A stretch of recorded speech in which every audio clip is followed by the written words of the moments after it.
firman-Mu, pelita bagi kakiku, terang bagi jalanku. Waktu ku bimbang dan hilang jalan. Selamat pagi Bapak Ibu Saudara yang terkasih. Kita bertemu lagi di renungan pagi kita, Pelita Kehidupan. Kiranya pagi ini kita dalam keadaan sehat. Tuhan senantiasa memberkati, menyertai. Apapun yang kita lakukan hari ini, kita mau serahkan di dalam tangan Tuhan. Tuhan yang memimpin perjalanan hidup kita. Tuhan yang memberkati setiap usaha yang kita lakukan. Bapak Ibu Saudara, mari kita berdoa. Bapa yang baik, hati kami bersyukur kepadamu untuk segala kebaikan, penyertaan, dan kasih-Mu yang luar biasa. Bapa, ampuni kami di saat kami meragukan Tuhan. Ampuni kami di saat kami merasa Tuhan akan terlambat menolong kami. Pada pagi hari ini Tuhan, kami mau merenungkan kebenaran firman Tuhan. Kami mau terus percaya pada Tuhan. Kami mau terus berharap pada Tuhan. Dan kami percaya Allah peduli akan kehidupan kami. Makasih Tuhan, urapi hamba-Mu yang akan menyampaikan kebenaran firman Tuhan. Berkati siap Bapak Ibu Saudara semua. Biarlah Tuhan, kami terus berjalan di dalam kasih-Mu Bapa. Dan jangan biarkan kami mengandalkan kekuatan kami sendiri. Terima kasih Tuhan, kami mau sambut firman Tuhan pagi ini dengan ucapan syukur. Haleluya. Amin. Renungan pagi kita dengan tema Allah peduli. Adakah di antara Bapak Ibu Saudara yang merasa saat ini sedang dalam keadaan terpuruk? Kondisi keuangan yang sulit membuat down, belum bisa melanjutkan pendidikan ke universitas, membuat buram melihat masa depan? Ataukah konflik dalam keluarga yang membuat hati rasanya begitu merana? Atau mungkin saudara bergumul dengan jodoh yang belum kunjung datang, membuat hati gelisah? Atau bergumul dengan beban pekerjaan yang sangat membuat penat? Ataukah menunggu lama untuk mendapat pekerjaan sehingga membuat nyaris putus asa? Mungkin dalam hati Bapak Ibu Saudara menjerit, kapan semua masalah ini selesai? Udah gak kuat menanggung beban hidup. Bahkan ada yang bertanya, apakah Allah masih peduli dengan keadaanku saat ini? Tema kita pagi ini, Allah peduli. Allah peduli dengan keadaan kita, masalah kita, kesulitan kita, kesedihan yang kita rasakan. Allah peduli atas setiap kebutuhan hidup kita. Allah peduli dengan tetesan air mata kita. Allah peduli akan kehidupan kita hari ini. Allah juga peduli akan masa depan kita. Bapak Ibu Saudara, mari kita membaca Efesus 3 ayat 18 dan 20. Betapa lebarnya dan panjangnya dan tingginya dan dalamnya kasih Kristus. Bagi Dialah yang dapat melakukan jauh lebih banyak daripada yang kita doakan atau pikirkan, seperti yang ternyata dari kuasa yang bekerja di dalam kita. Bapak Ibu Saudara, ini adalah doa dari Rasul Paulus, seorang yang mengalami begitu banyak tantangan, kesulitan, pergumulan, air mata, ancaman, siksaan, deraan, aniaya di sepanjang kehidupannya. Namun pengenalannya yang dalam akan Allah membuat ia tetap dapat merasakan kasih Allah yang begitu besar atas hidupnya.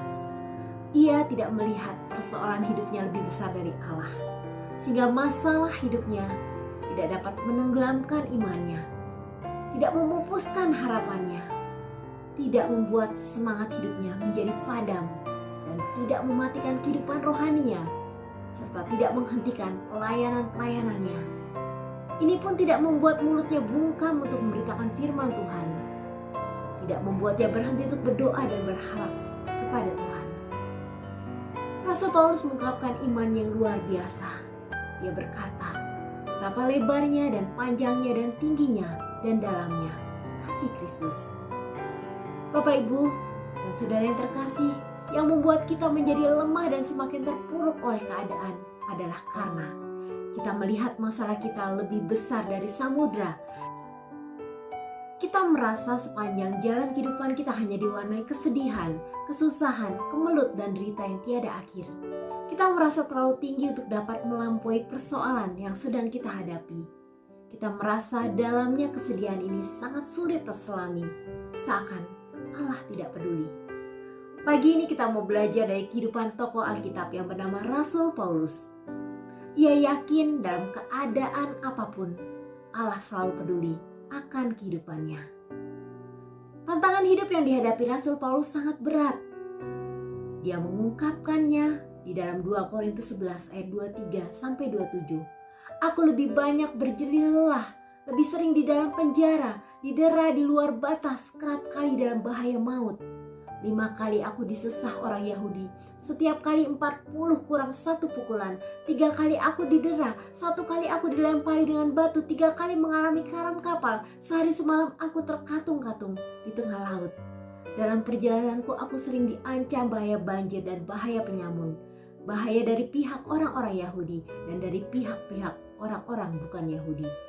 Bahaya di kota, bahaya di gurun, bahaya di tengah laut, dan bahaya dari pihak saudara-saudara palsu. Aku banyak berjerih lelah dan bekerja berat. Kerap kali aku tidak tidur, aku lapar dan dahaga. Kerap kali aku berpuasa kedinginan dan tanpa pakaian.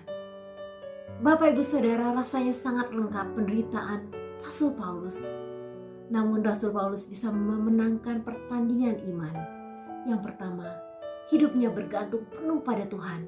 Yang kedua, ia meletakkan harapannya sepenuhnya kepada Tuhan.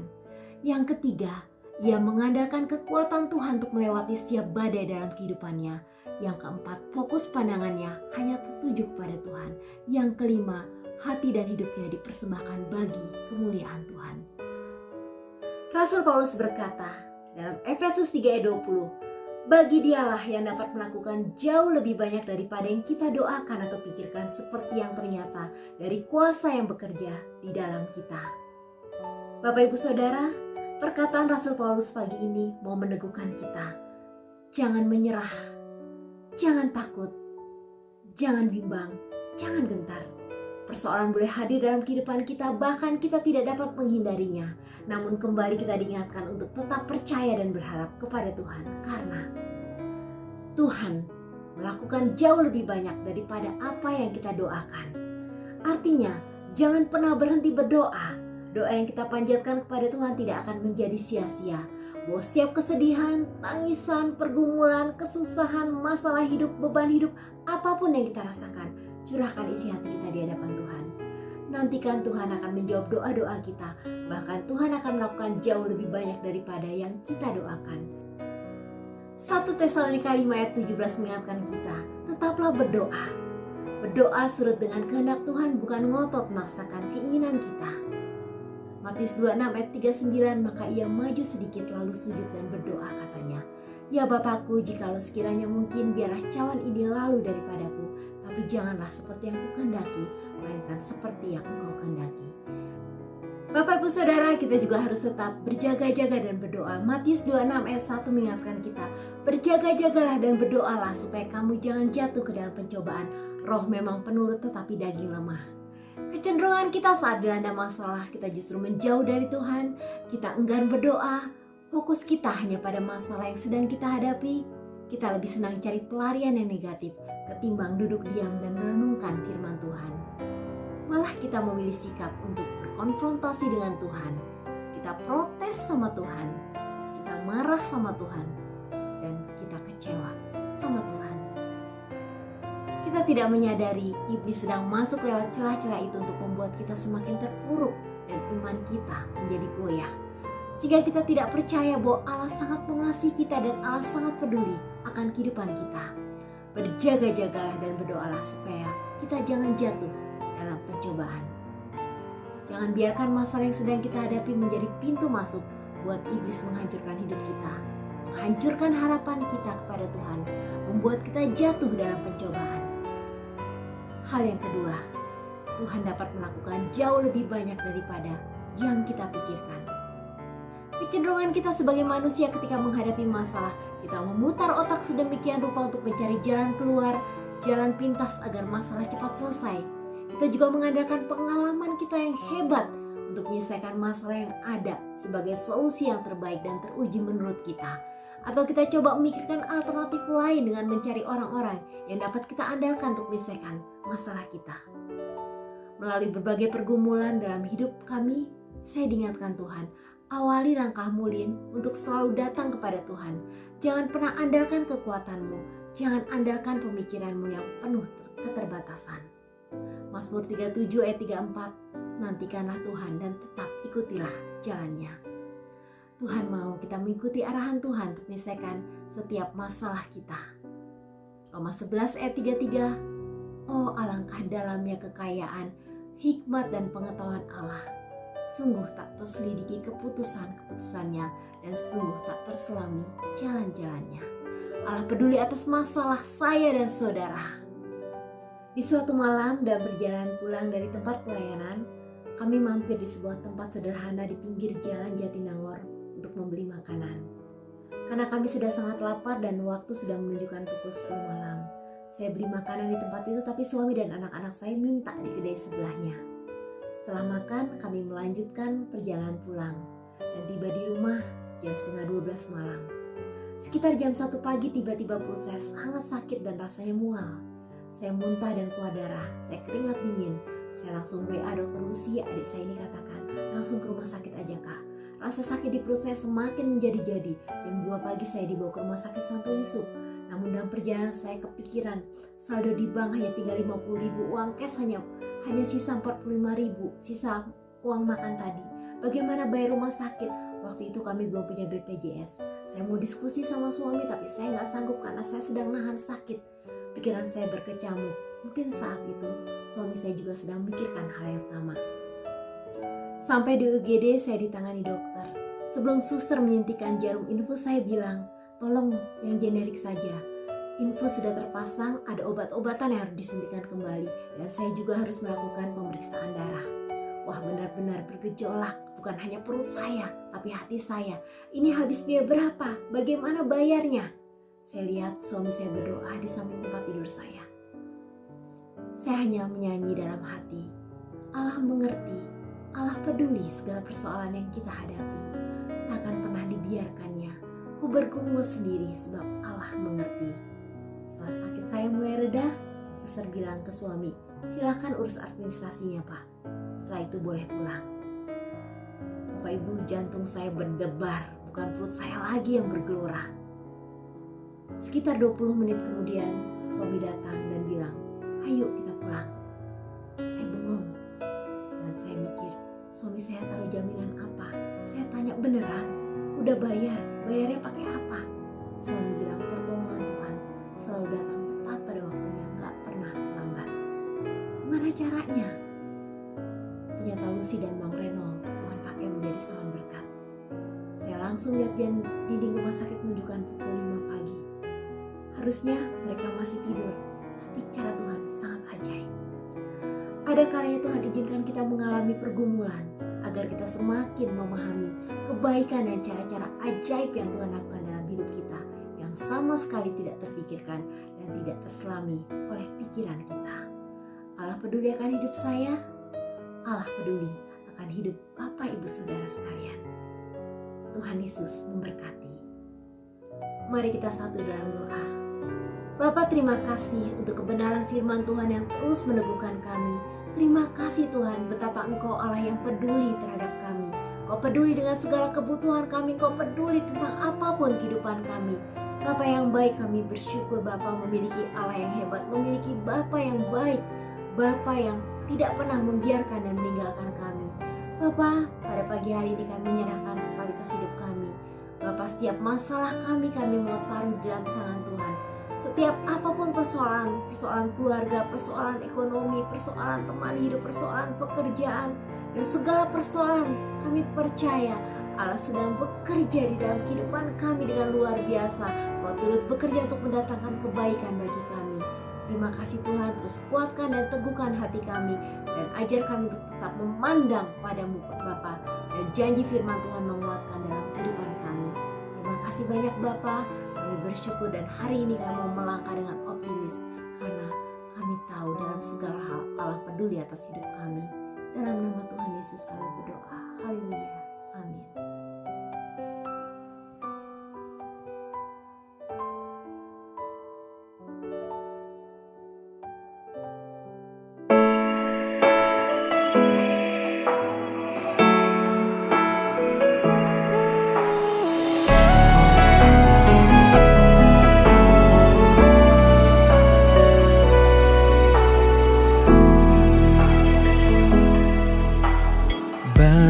perkara yang tak dapat ku mengerti. Mengapakah harus terjadi di dalam kehidupan ini? Satu perkara yang ku simpan dalam hati, tiada satu pun yang terjadi tanpa Allah peduli.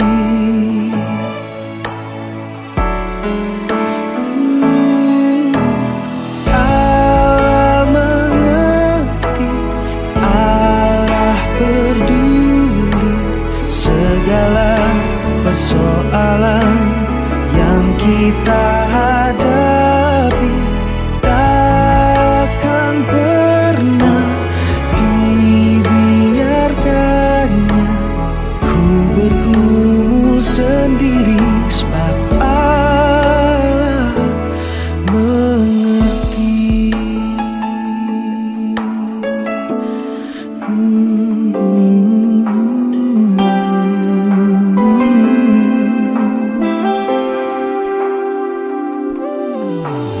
Banyak perkara yang tak dapat ku mengerti. Mengapakah harus terjadi di dalam kehidupan ini? Satu perkara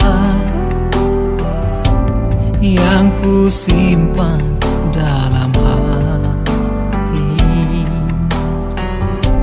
tiada satu pun kan terjadi tanpa Allah peduli.